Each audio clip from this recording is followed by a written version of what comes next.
Welcome to the Sankofa series. This is Black History Month 2025, African Americans in Labor. We present to you Standing on Business, Session 2. Sisters are doing it for themselves. African American women in the labor movement.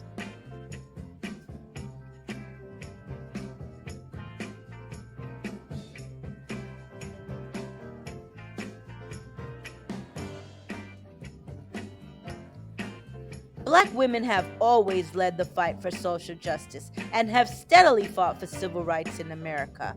Black women led the Underground Railroad, were leaders in the women's suffrage movement, organized freedom riders, fought for constitutional protections to combat sexual discrimination, and continuously play a pivotal role in voting rights and voter turnout. Black women leaders in the labor movement exude strength and perseverance while consistently breaking down barriers. Lucy Parsons was known by the Chicago Police Department as more dangerous than 1,000 rioters. She was a dedicated anarchist and labor organizer who struggled throughout her life for freedom against state repression. She played a significant role in the fight for the 8-hour workday, the organization of the first May Day, the founding of the International Ladies Garment Workers Union, and the Industrial Workers of the World. She dedicated her life to economic freedom, autonomy, and dignity among the poor, and understood that in order for women to be free from oppression, organizing requires an intersectional framework that focuses on solidarity among the working poor to push back on the ills and excess of capitalism.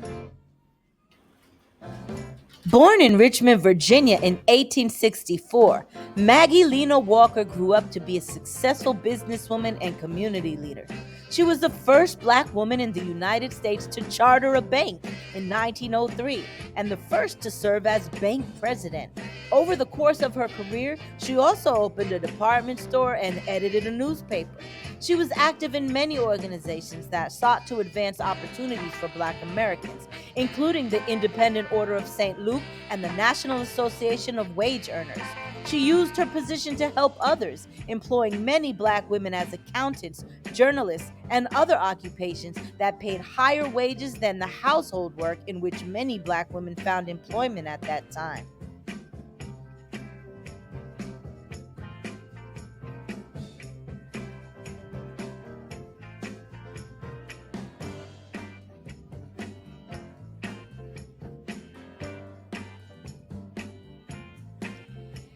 Nannie Helen Burroughs was born in Virginia around 1880. She moved to Washington, D.C., where she became a founder of the Women's Convention of the National Baptist Convention, and she served as its president for about 13 years. Along with Mary McLeod Bethune, she founded and led the National Association of Wage Earners, a black women's labor organization. Burroughs had wanted to open her own school and eventually bought several acres of land in Washington, D.C.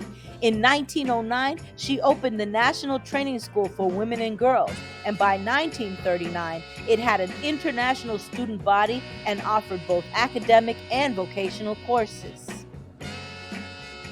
Mary McLeod Bethune was born to former slaves in South Carolina in 1875. As a child, she helped her family pick cotton while attending school.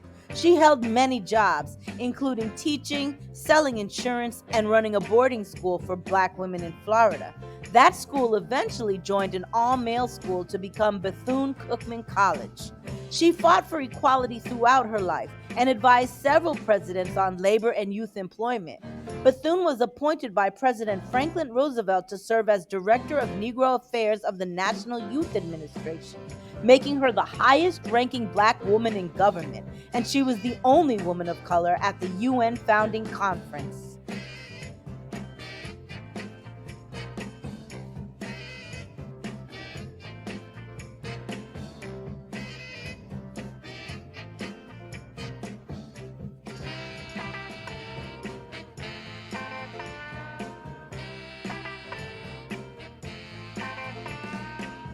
Rosina Corrothers Tucker was a civil rights and labor activist who played a pivotal role in creating the Brotherhood of Sleeping Car Porters and its International Ladies Auxiliary Order.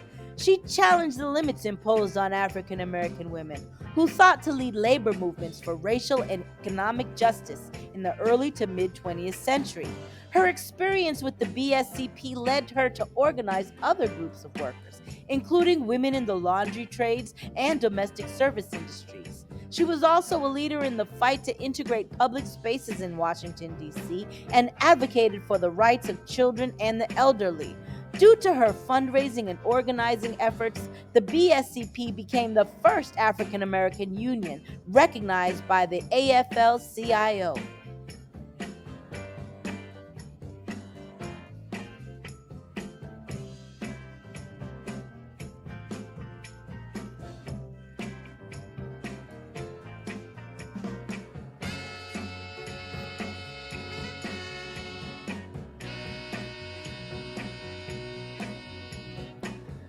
Dorothy Bolden began helping her mother with domestic work at age 9. She was proud of her work, but also knew how grueling it could be, and wanted domestic workers to be seen and respected as part of the labor force. Dr. Martin Luther King Jr., her next door neighbor, encouraged her to take action. In 1968, she founded the National Domestic Workers Union, helping organize these workers on a scale never seen before in the U.S. The union taught workers how to bargain for higher wages, vacation time, and more. She successfully increased Atlanta's maids' daily earnings from an average of $5 a day to $15 a day. She also required that all members register to vote, helping give workers both a stronger voice on the job and in Georgia policy. And she won workers' compensation and Social Security rights for all domestic workers.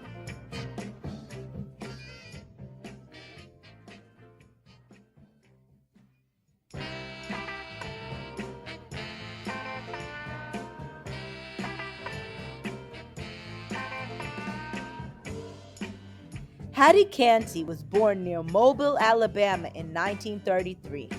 When she moved with her family to Las Vegas in 1972, she felt that the labor movement continued the struggle for racial justice she had seen in Alabama, noting that the two were intrinsically linked.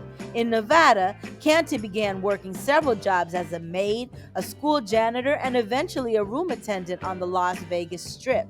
She became active in her union, was elected to the executive board of the Culinary Workers Union in 1984, and became union president in 1990.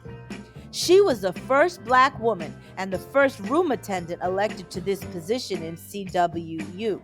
During her tenure, she brought together workers from 84 nations, helped push forward racial justice within the industry and her union, and founded the Culinary Training Academy, which helps people of color obtain better jobs in the hospitality industry.